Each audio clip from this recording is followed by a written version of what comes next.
Hey, thanks so much for downloading the episode. On the show today, we talk about PMS. We think we should bottle it and sell it. Also, we talk about information we could have died not ever knowing about, and information that we love knowing about, plus our ugly and awkward moments of the week. Thank you so much. Enjoy the show. It's another uncensored look at the world around you, from sisters who will say just about anything to anyone at any time. It's the Uggs. Jamie. Bert and Ernie are not gay, they're Muppets. Paula. Second place is a first loser, bitch! Uncensored as always, it's time for the Ugly Truth.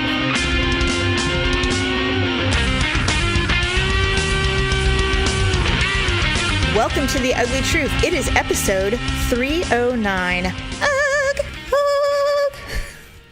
We are Sisters Who Podcast. I'm gonna say it. I know. You know what? I know. Maybe you're not going to should forget. Say it then. No, I don't want to. I'm the one that forgets. I never remember. You know, we are the proof that, at least I'm proof that you cannot teach an old dog new tricks. You can't teach an old bitch new tricks. God. No, I know. We'll remember. Although it would be nice if Daryl would just, do it, so we didn't have to do it. But that's okay. We need to do it because that's what we are. We are Sisters Who Podcast. So welcome to the Ugly Truth.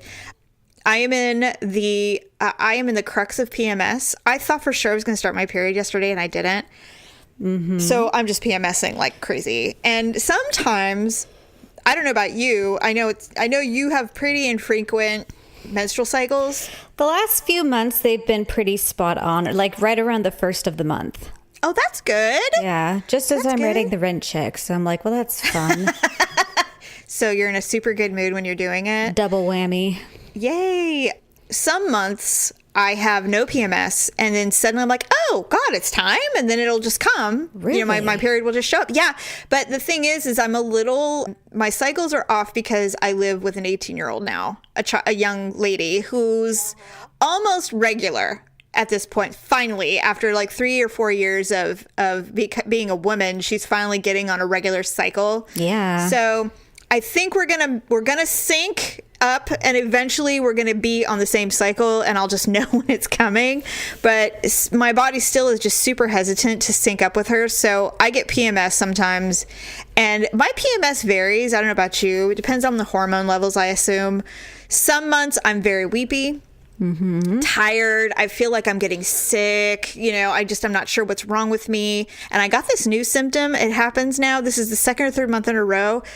There are things about my body that I do not like. I hate my stomach. I've always hated it. Even when I was 7th grade, I've always had a soft stomach. But my legs and my butt are good. I don't have cellulite. My butt is round. It's not saggy.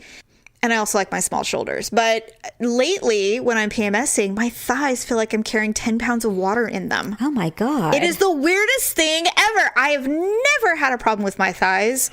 And now I walk around going, God, I feel like I look like a pear. They're so heavy. I look in the mirror and they're fine, but I feel like they're bigger for some reason. It's the weirdest thing. I don't know what the hell happened, but that's weird. I hate it a lot. So this week I've been PMSy, and it's so gradual. But yesterday I think I hit the crux of PMS, and I can always tell when I start screaming at people in my car. Yeah. That's how I know. So we were on our way to Costco, and I allowed Daryl to drive because I was feeling, I don't like driving him around. I feel like he's an old man when I do that. I don't like doing it. So I'll just shake my head and sigh heavily instead when he drives poorly. And so we're on our way into Costco, and there is a 4-way stop right before you dump into the parking lot. And on the left side is a huge health facility. It's a gym, but it's one of those gyms. It's like Magnolia real estate. They have nutritionists, they have a daycare, they have a cafe, they have every kind of fitness you can imagine. They have counseling, they have events. I mean, they want literally all of your money and all of your free time. Jeez. They want you to basically live there.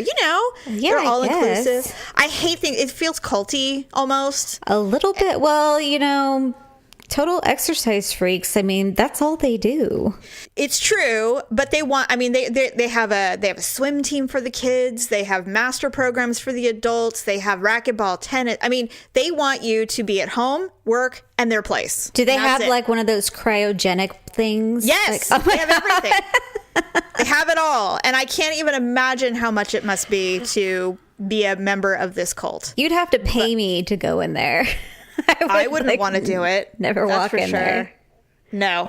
So anyway, so the four-way stop. So shockingly, there is a white Mercedes SUV. And it's some cute blonde, which I'm not judging that part of it. It's just, it helps my story. So Daryl's sitting there. It's her turn. She's just sitting there staring at us. And I was like, fucking go, you know how you do. Yeah. And so finally Daryl's like, well, I guess I'm going. So we and the other car who couldn't understand why this stupid bitch was just sitting there. And I said, I think our window was down. And I said, you're in shape, but you're dumb. And we just kept going. And then Costco has a gas station, which is always crowded. It's like it's like the in and out of gas stations. There's never not a line. There's always it always looks like people are trying to, get out of town or something like that. Whenever I see that, I feel like it's like, is there an impending, flood coming? That's and what I everybody's just think. Gassing up and getting out of yeah. That's Like, maybe exactly we what- should go get gas. I don't know. Maybe we should be prepared. There's another stop sign right there, so you can allow people to leave the gas station. So another SUV is there, and they know what they're doing. They see us, and then they boom across as quickly as possible. And I said, that was an Asian woman, and she knew how to drive better than that idiot that was just back there. Can you believe it? And Daryl's like, what is going on with you today? And I'm like, I don't know, but I need to bottle it. I'm sick of people. Just sick of it. So we walk into Costco, and they always have a lady standing there handing out like special deals, like sign up for this roof protection program, and we don't have a roof. Thank you. Right. So we're walking by, and she's a little dumpy lady, and she's standing there, and this poor woman that she snatched trying to walk into Costco, she's trying to hand her this little 8x10 flyer, and then she starts hacking. Oh, excuse me. And I was like, no. We just kept walking. I'm like, I know. I don't want whatever it is you've got. Nothing. When people try and I can see the flyer handers up ahead, I cross my arms and act like I don't have any. So they can't hand me anything. I'm like, nope, sorry, I don't have any arms. I have no arms there. Of no use to you. Yeah, so we're walking through, and there's a guy, and he looks shady as fuck, and he's standing there with one of those dumb. He goes, hey, ever seen an electric bicycle before? And he's like, and then he raises an eyebrow and he goes, it makes a great gift. And I'm like, do I look like someone who rides a bike? And I kept walking. Like, God. An electrical bicycle. I don't even know what that means. Like, what? You don't have to pedal? A moped? You mean a motorcycle? Like a moped that you plug in at night? It looked like a 10-speed, but apparently it has some kind of battery-powered thing. I think I've seen those around town, actually.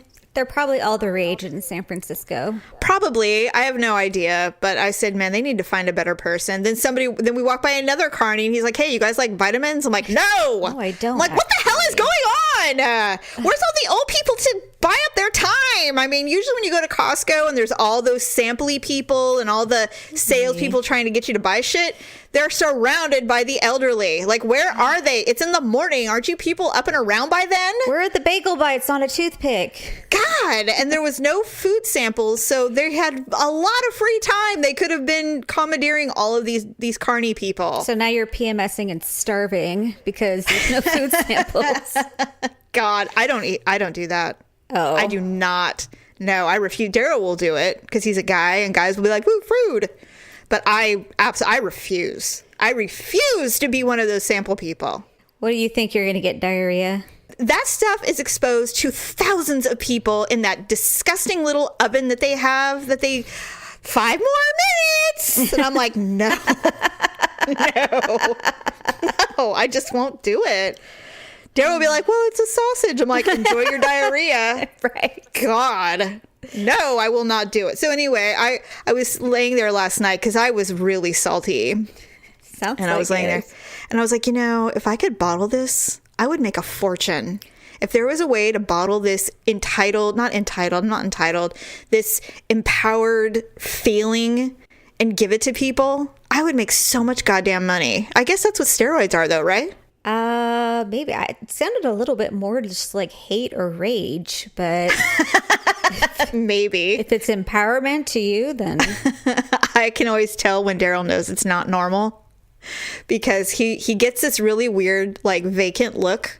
I'll say something to him, and all of a sudden he'll slightly adjust his chin up, and he turns and kind of just walks away and says nothing. He's like, oh, I know what this is. He's like, what's going on here? It's like a sudden recognition that this is something we'll have to deal with for the next 48 to 72 hours. Mm-hmm. And then we'll notice the crying, and then we'll be back to normal. The crying. Oh my God. I'm not I don't cry. You don't PMS cry? No. I do. I almost will get teary-eyed depending on what we watch, but it's usually from some stupid commercial. I do cry at commercials when I'm PMSing, for sure. Or a Modern Family episode, or the Modern Family episodes get me every time. Yeah, they usually do. Every time. The Goldbergs don't do it to me, but Modern Family every time. I don't know what it is about that show, man. They know exactly how to do it. They're so good at their job. Now, when they start their next episode, someone's going to die. It's the dog. I'm telling you. Everyone. You are hoping it's the dog. It's Stella. It's not going to be Jay. And it's not going to be any of the kids. Because the story arc, they said, is 3 episodes, is what I read. There's no way they're going to get over a pseudo main character in 3 episodes. There's no way. Unless they fast forward like 6 months or something. That's true. I suppose they could. I just don't know. I don't know. I just don't want it to be Cam and Mitchell. Mitchell. Somebody said that they think it'll be Mitchell's sister, and that they will assume custody of the baby. The baby boy that she had. Oh, she really bothers me, so I don't think I would mind that. Yeah. I started lending some credence to that one, because I thought, well... But she's not a main character. Well, but she's been pseudo main character for 2 seasons, because she's been living above them since she had the baby. Oh. It is true that initially it said main character, and now they've kind of changed it to like a prevalent character. Oh, okay. Because a main character would be... like one of the people in the introduction. Right. It would be, yeah, exactly. Any of the family members. Although Stella is in the photo. I'm just saying. So we'll see. I hope it's the dog. But like, I was talking to our friend Trip, and I said, yeah, but that dog has been on since season 2. Like, how long is that dog supposed to live? It's a bulldog. It's a little French bulldog. They don't live forever. Well, actually, I think I read they had to rereplace it. They did. The first one died. Yes, exactly. So I'm like, how long are these dogs really supposed to live? I mean, this thing, what is this, like those poodles that I met where they're on their 3rd one? You know, it's like, come on. They can't. It's strange. Yes, the dog's got to die eventually, and it will be a big loss for Jay, because he loves that. He loves Stella. I know. He showers with him, for God's sake, which I would never do. No. Well, my dogs don't like baths or showers, so they just run out wet. Yeah, Mackenzie, my daughter, she has a cat who will sit in the shower with her. Her little black cat will sit at the end of the shower and just chill. I remember one time, yes, that's very weird. I remember one time I was taking a bath, and Pablo was standing there, like, looking at me, because he was just, like, so, like, worried that he couldn't be near me. Oh, God. And so I'm like, come on, Pablo, come on. And so I was just egging him on, and he jumped in. Oh, he did? Did he hate it? I think he just didn't realize what he was getting into. He's like, they start blinking their big buggy eyes because spray is getting in there. He got out. Yeah, he's like, you know what? I have limits, apparently. I have limits to how close I can be to you. That's my God, that's funny. Yes, so congratulations to those who have survived my PMS. I don't know if I have become less tolerant or if we've just downshifted into even worse. No filter, no information is too small to share with the world. I put more information we could have died not ever knowing about. For example, last week when we were talking about Paul McCartney having a circle jerk with John Lennon, I didn't need to know that. Like, that's not information I wanted to know. You know what I mean? I mean, there was a time where if you learned something like that, you might just like put it in a box and save it somewhere. I suppose, but but it's not something that, I don't want to read about that. I don't want to know that these icons, I mean, because we talked about it. It's like, I know they did that. Although they are icons. Yeah. They were boys. Yes. With penises. The other thing that came up this last week that I was like, I didn't need to know this is, Stormy Daniels is back in the news because first she's talking about how she had an interaction with Ben Roethlisberger, the quarterback for the Pittsburgh Steelers, and how he tried to kiss her and it scared the crap out of her because he's very aggressive. And I've heard rumors about Ben Roethlisberger in the past. A girl said that he essentially raped her in a bar bathroom, and then surprisingly 3 weeks later he's married and his girlfriend his now wife is pregnant with a baby. That happened a few years ago. And then she proceeded to tell everybody that Donald Trump's dick looks like a mushroom. That's disgusting. I don't want to know. I don't care. I could have gone your the rest whole of my life with ever not knowing that. That's exactly what I'm saying. I was digging the Ben Roethlisberger stuff, but... Well, you like aggressive men. I get it. Yeah. But it's just, first of all, Ben Roethlisberger is like 8 feet tall. The man is ginormous. If you didn't even know him and you were... that would be I would be a little uncomfortable. I'd be like, yikes, that's scary, especially if he... Sounds like a roller coaster. I don't know. I'm thinking tree trunk, dude. I'm thinking it's big. I am Groot. He kind of looks like Groot. I am Groot.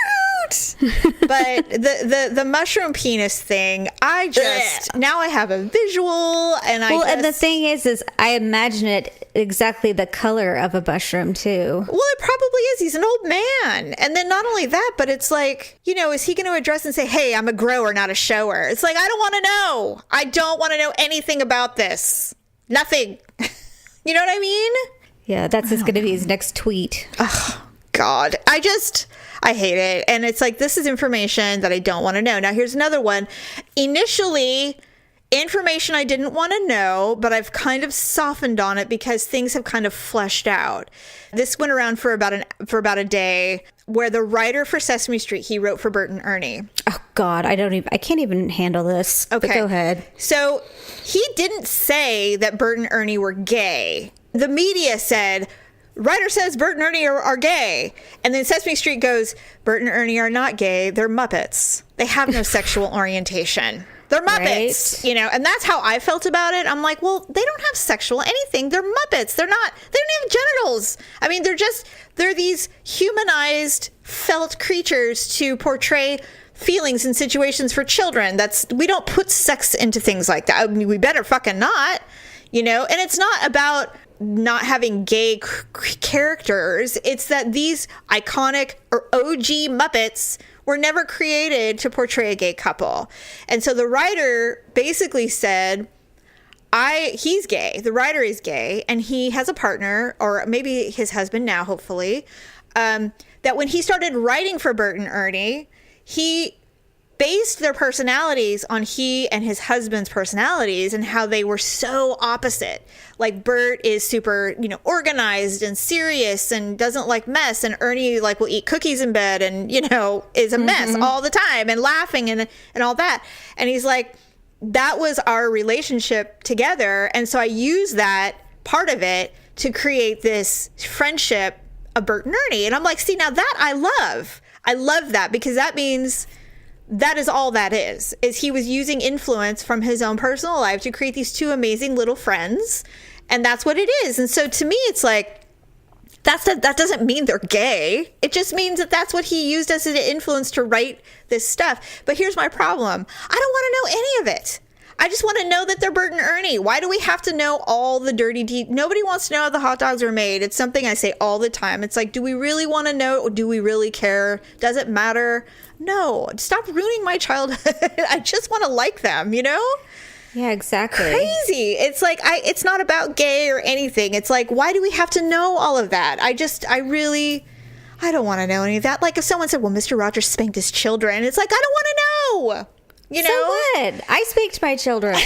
I know, but my point is that these kind of nuggets of info, they don't flesh anything out for me. And it's not burying my head in the sand. It's just details that I didn't need to know to live my life. You know what I'm saying? It is, and I firmly believe this now, and this is what I've noticed about this millennial generation.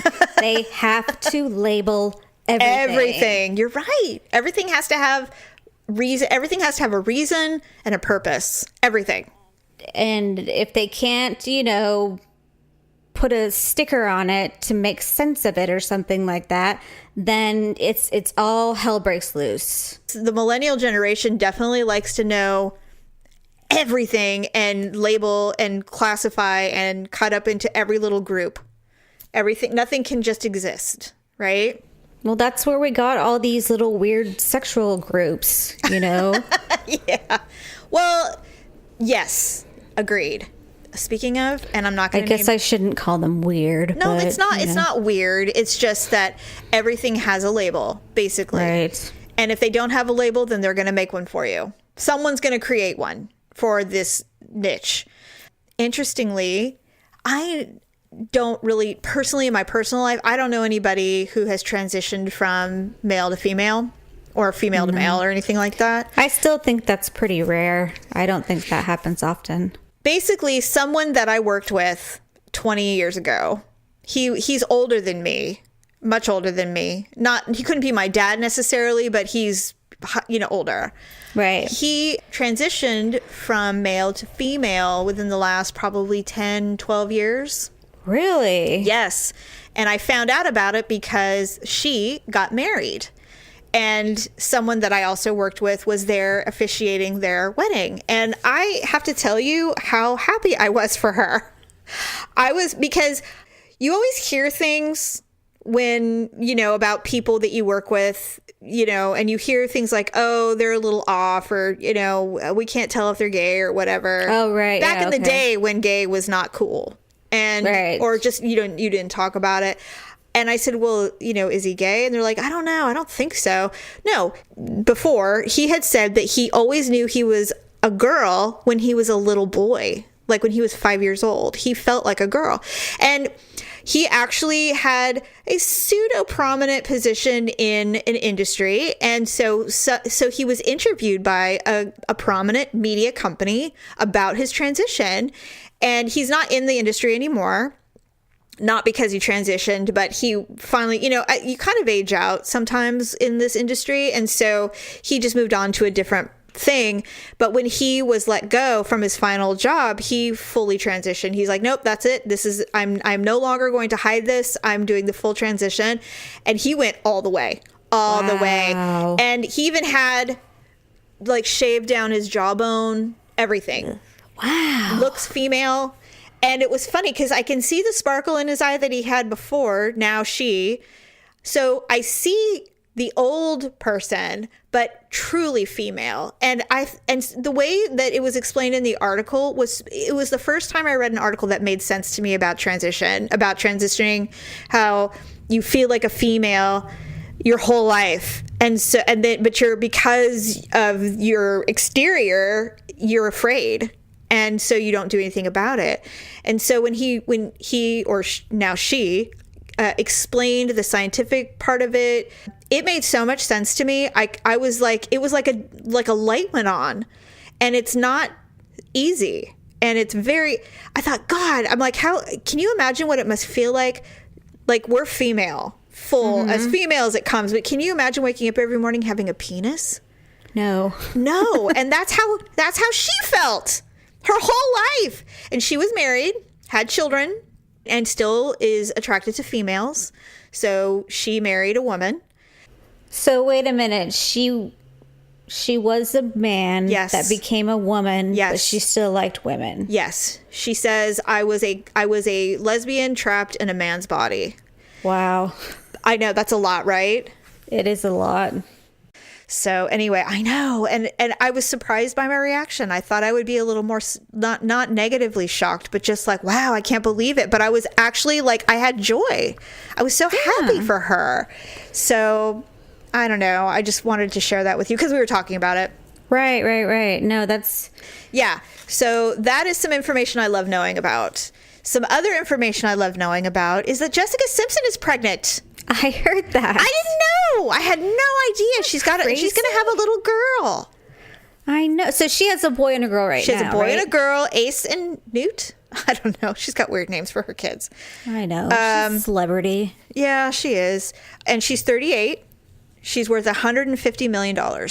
So she can have as many children as she wants. That's all she's worth? Yeah, but I mean, that's a lot. Well, I would have thought with her clothing line, she would have been worth a lot more. I think she focuses more on shoes and bags now. The clothing line seems to be a little lesser, but her shoes, I love her shoes. They're really comfortable. And because she's really short like we are, she likes really high heels and platformy shoes. So I like them because they actually are super comfortable to wear and they don't hurt the arches or anything. I think I actually have a pair of her shoes. I have several pairs of her shoes and I love them. Also, Carrie Underwood is pregnant. Yes, I knew that. I did not know that as well. And then also she revealed that she had 3 miscarriages between 2015 and when she got pregnant with this baby. 3 miscarriages. You know, I always thought that if I had that many, I just might give it up, you know? Well, I'm with you. I'd be like, you know what? This is, first of all, it's emotionally scarring. It's gotta be sad. I can't imagine going through that 3 times. No, I insane. couldn't. Like, I read these stories about women who go through like IVF and everything like that, or in vitro or whatever. I don't know what they're all. Yeah, it's the same. Yeah. And I just think, like, for me personally, just me personally, everyone does their own thing. Of course. I would never go to that extent. I wouldn't either. It's too much. Yeah. I wouldn't want to be giving my shots or have my husband giving me shots in my butt. Or, can you imagine Daryl giving me a shot in my ass? Oh my, he wouldn't be able to do it. He couldn't do it. He'd be like, honey, I love you, but I can't do this. He'd see the syringe and he'd be like, yeah, he'd take a knee immediately. He'd be like, I can't do this. Like, you are of no use. How can you be a father? It would turn into a big fight. It would be the worst. I'm like, I have to do this myself, I see. I think our perception of IVF is a little skewed because someone blows on us and we get pregnant. So we don't really know the struggle of of getting your period every month and not wanting to. But because when we get our period and we're celebrating, we're like, oh, thank God, another free month. But for some women, it's devastating, and so I can't imagine wanting to be a parent so badly and not being able to. I can see how it would drive a woman to do that. But I'm with you. I probably would try it once, and then that would be it. No, I wouldn't try it at all. Really? No, it's expensive, I just it seems so artificial to me. It does. It does, but there's no connection in the process. There's no intimacy. That is true. That is true. Mm-hmm. It just, you're sitting there in the stirrups and having someone suck out your eggs and oh God, that sounds painful. I wouldn't want to do that. It is. That's what I keep reading, and I just be like, what I'm doing to. Yeah, you're right. I would probably adopt though. I would adopt. For sure. Maybe. Yeah, I would. maybe. I have no problem with it. I always thought I would anyway. So, and I don't think I'd do a surrogate either. I know it's a heroic life to be a surrogate, but I don't think I could do it personally. I think it's creepy. Yeah. Well, I mean, like I don't want to look across the room and be like, my baby's in her stomach. Oh, my egg and his sperm are in there baking. That would be odd. Look at him and I'd be like, you asshole. He's like, what? I didn't even touch her. Yeah, it would be weird. But, a lot of people use surrogates. I mean, even Kim Kardashian, Well, they use that's them. true. They do use them. And, for some, I mean, they create families for people. Not my thing, but yes, but there are so many options. Anyway, so now she's 35 and she's due in 2019, but I saw a photo of her and she looks super pregnant. So I'm thinking, what, like New Year's Day are you due? Because you look pretty big. Probably the first trimester of 2019. The only thing I will mention, and obviously we don't know Carrie Underwood, and these are assumptions, but I remember a story because Jewel had a really hard time getting pregnant with her son, and she was in the throes of fame at the time. She'd gotten really popular, and she was doing a lot of media and stuff, and she had lost a lot of weight because, of course, Hollywood tells you you're too fat, you need to be thinner so you can wear all the designer clothes and you can be on the runway or on the red carpet and you won't look fat. Right. And, you know, they already told her she had to fix her teeth and she refused to do that. And so they're like, well, fine, then you need to lose 20 pounds. So she did. She got really thin and she looked like everybody else in Hollywood. She got her hair super blonde and she had gotten married and they wanted to have kids right away. And it was like 2 years of nothing. And finally, she went to the doctor was like, you are too thin. You have to put on weight. You're never going to get pregnant. Your body is starving. And so she gained 20 pounds and got pregnant immediately. Isn't that crazy? Yes. And I'm like, Carrie Underwood did the same thing. She lost a shit ton of weight when she got famous from American Idol. And then she's so tiny. And then when you see, you know, she sells exercise wear. She had an exercise regime. She was endorsing all this stuff. She was like the size of a bamboo pole and she never got pregnant. And I'm like, I wonder, you know, she finally, you know, she hurt herself. And she does look a little different. And I'm wondering if that's how she got pregnant. Is that she finally even when they've weight? When they've been interviewing her recently, her face does look kind of thick. It's puffy. Her lips are puffy. And I'm like, I don't even want to know what the hell happened. I mean, what the hell happened to her? I know she fell down some stairs. And, she keeps talking about all these stitches she got in her face, but I don't see anything. Well, she had hardcore plastic surgery. I mean, major plastic surgery. So I don't know what she's been through in the last couple of years, but it's been brutal. And I am so happy for her. I'm like, thank God she can finally move on and have another little baby and enjoy her little life. God, with her adorable husband. Isn't he retired or is he still working? I think he's on the tail end of his career, though. He's a veteran for sure. He's a cutie pie, though. Really good looking. And obviously. Yeah, obviously. And then finally, Henry Winkler got his first Emmy Award after 43 years in the business. He finally won an Emmy for Well, there's a show on HBO called Barry. It's very, very good. It was only eight or nine episodes, and it was riveting. And he's so good in it. And he finally won. And it's funny. It's one of those things where he was nominated for the Fonz a long time ago and never won for the Fonz. One of the most iconic characters of television history, and he never won an Emmy for it. It's kind of like Al Pacino not winning for The Godfather. Or Susan Lucci not winning for all those years on the being nominated 100 times and finally the daytime winning. Emmys. Exactly. So he finally won, and he's so cute. And he's like, I've had this speech for 42 years, because and he's so sweet. And everyone that has interacted with him said he is literally like Steve Carell, one of the nicest people in Hollywood you'll ever meet. Aww. And I'm so happy for him. So I thought you were going to tell me he won for that Better Late Than Never show. Oh, God. Which I hope comes back. I'd love that show. You did like that show. That's right. I think I watched it once. Oh, by the way, Paula, did you see the McGregor-Khabib thing? I have to watch it. Okay, so I watched it for about 4.3 seconds and immediately went Team Khabib. I'm like so over it. What did he do? He was promoting, he has a whiskey apparently, and so he's promoting it, and he's like, this is all we're ever gonna drink, this fucking whiskey. And I'm like, okay. God. And Khabib is just like, so a reporter goes, so Khabib, so he's talking about asking these questions, and McGregor will not let him speak. He's, and it was just like, and Dana White's just standing there, wringing his hands, counting the money. And I'm just like, oh God, I hope Khabib just kicks his ass. I really want him to. I really do too. I like McGregor, but he's just so he's not even a UFC fighter really anymore. He's just like this little character that they wheel out. He's like a one-trick pony now. Yeah. He just, they let him out of his cage and he does his little show. It's like, thanks for the 100 million. And then he goes back. And I don't know really what happened. I was really hoping he was just going to be, a lot of swagger, win some fights, and be a great, thing. But now he's just this weird, crazy person. I don't know. I legit think he's crazy. I agree.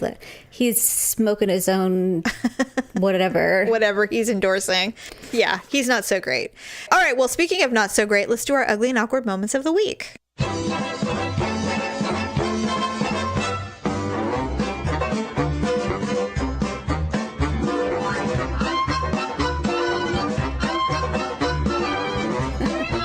Okay, so I was talking to the kids the other day, and I don't know what brought it up, but Ryan he said he was in one of his classes and he was reading a word and he's just like, what is that? What is that word? You know? And it was like the easiest word ever, but just the way it was written, it seemed like it had an apostrophe in the middle or something like that. So it threw him off.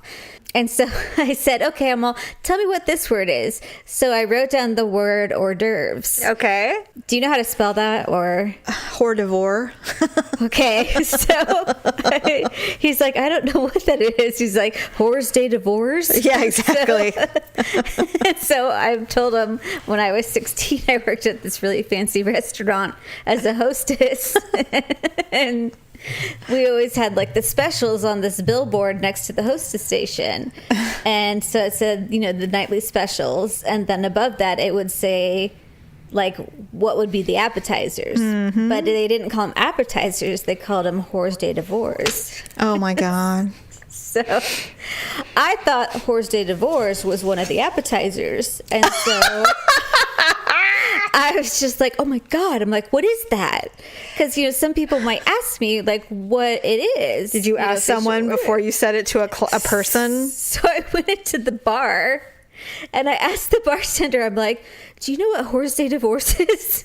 And he's like, what? And I'm like, so I repeated it. He's like, no, I've never heard of that. You're like, it's on the menu. No, I didn't go that far. I'm like, okay, I'll go ask someone else. Oh, God. So, I forgot if I asked someone or if I heard someone say it. You're like, oh. They're just like, oh, and what are the hors d'oeuvres tonight? And I looked at it and I'm like, hors d'oeuvres. Hors d'oeuvres. I'm like, my oh, God. It's hors d'oeuvres. That is so funny.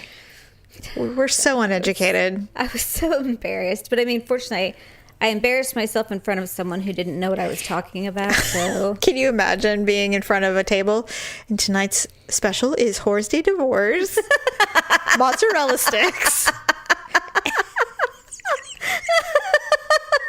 and sauteed mushrooms. They're like, well, what's, and they're going to look at each other and go, well, what's hors d'oeuvres? I'd be like, well, the cook doesn't really know. I'll have to ask someone in the bar.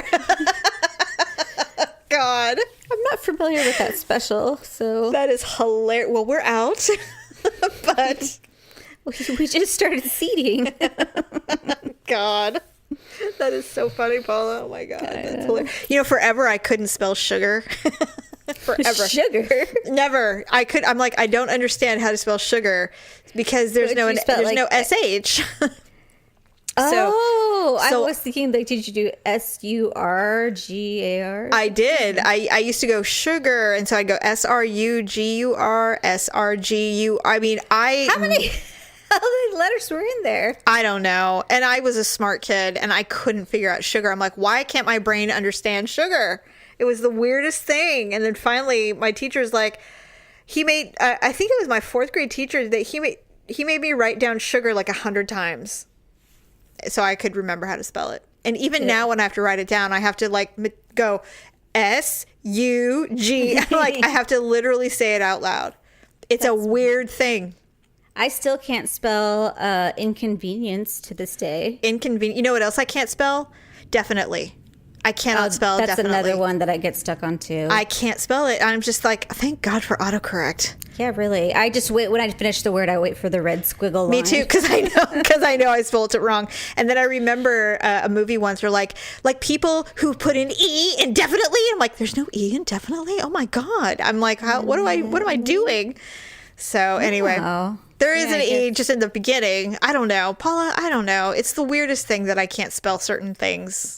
I hate that movie, whatever it was. I came in second place in the spelling bee. I would think I would know. I remember I don't remember who beat me, but it was someone I didn't like. Karen Lyons, she beat me. God. No, it was Katie something. I think someone who beat me was named, it was either the little Indian boy that I cannot remember his name, and he obviously wasn't little then because I was also little, or it was someone named Penelope. God, that would be horrible. I know. And she had black hair and braids all the time. Her parents always had her hair in ponytail braids. Oh. That's all I remember. On special days, she'd have ribbons. One of them as I was sitting down. She was really tall. And I just remember, she was just very smart. Oh, well. Second place. I still have that award somewhere. I didn't get an award. I remember my teacher handing it to me. I'm like, oh, great. Thanks for nothing. Second place is a first loser, bitch. That's right. That's right. Anyway, my ugly and awkward moment. Oh, right, yeah. I forgot to tell you about this because there were so many awkward moments when Daryl and I went to Sonoma a few weeks ago. But this one I completely forgot about. And this is what's hilarious, is Daryl actually saw it happen and didn't say anything, which is unusual for him because normally he does, but I think he had forgotten. So we're sitting there. Remember how I told you when we were at that terrible Gloria Ferrer place with the lady, and I started just eating baguette bread because I was like, I hadn't eaten enough and I was getting drunk. Yeah. So I'm eating these slices of baguette and I had a little part of the crust left. And so I took a bite of the crust and the rest of it, because I was kind of intoxicated, fell down my shirt. Yeah, that happens even when I'm sober. Me too. And so I looked down. I'm like, well, I literally couldn't even, I couldn't find it. And I'm not going to go digging into my blouse trying to pull out a piece of bread. So Daryl saw it happen and said not a word. I thought no one saw. Because I'm like, no one said anything. No one looked at me funny, because sometimes when you do awkward things, people kind of do that look up and down at you. Like, did I really see that happen? Oh, well. I usually just quickly glance up and do a quick, survey of the room to see if anyone's watching me. Yeah, you do a scan. And I did a scan and no one said anything. I'm like, okay, well, then I too will act as if I didn't just drop a piece of bread down my shirt. I got away with it. For now. Not really, because I have bread in my bra. Yeah, and I said I had bread boob. And so I'm like, all right. So I finally just start getting up because I'm like, I've had enough of this. And I start packing up and we're leaving. And we get to the car and Daryl unlocks my car and walks around. As he's walking around, I feel this scratching. I went, oh shit, that's right. There's bread in my bra. So I pull out my bra and a piece of bread falls out onto the ground. And it wasn't small. So I sat in the car and I said, I had a big piece of bread in my bra. He goes, yeah, I saw that happen. I'm like, you did? I go, why didn't you say anything? He goes, Jamie, what am I going to do? And I'm like, oh my God. I go, well, I just dropped it on the concrete out front. He's like, well, at least you waited. I go, I was afraid to do it because I thought it would fall out in the tasting room and I didn't want to make a fool of myself. God. But apparently everyone saw it. I just was too hammered to notice. My scan was not. You weren't sober. in the private room anymore? No. Oh. No, it was. I don't know, Paula. I was just glad that I didn't notice that others noticed. I think that was the blessing. That was the blessing. Embarrassing. I know, you think something. Why do we have such a keen eye for things like, not just us but human beings? I don't know. For noticing when something falls out of someone's mouth, or we drop bread between our boobs. One time, this was not too long ago, Daryl and I were talking and he said something with some vigor and he spit. And it spit on my face. I'm like, and I said, you just spit on me. He's like, oh, I'm sorry. I'm like, oh, that's all? You're sorry? I'm like, God. Ugh. It was like, ugh.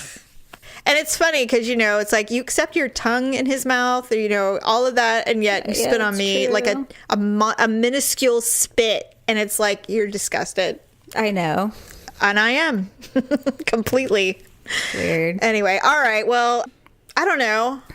Does anybody win? I would say we're even. Are there any real winners in the ugly and awkward moments? No, there never is. No, except for those who get to witness them. So, all right, we're even. We are even, Steven. Mm-hmm. So, well, thank you everybody for joining us. It is starting to get chilly, so you might want to visit Amazon via our shopping link and get yourself some sweaters. Because, we always encourage the purchase of sweaters. We have for years now. Yes. Also, check out the Halloween costumes for the little ones or the big ones. We're not sure what we're going to do with our middle one. I don't know if he's too old or too young, or We were at the store the other day, and he's like, maybe I'll just wear this mask. And it was some horrible, creepy mask. And I'm like, you will not be one of those children. Forget it. You will not be scaring people at their doors. I'm like, you know what I did? You know what I'm going to do? If a bunch of those children come to my door, I'm like, you are too scary for Halloween. Get out! Candy for you. Slam. So... But anyways. And then also be sure to go to Avon and buy some makeup. You can get Halloween makeup there if you're creative. Or you can just get regular makeup. So, and that will be lipandclip.com. Yes. Other than that, I think that's a wrap. So we will see you on Wednesday, friends. Bye. Bye. That's a wrap. Thanks for listening and sharing the show. See you next time on The Uglee Truth.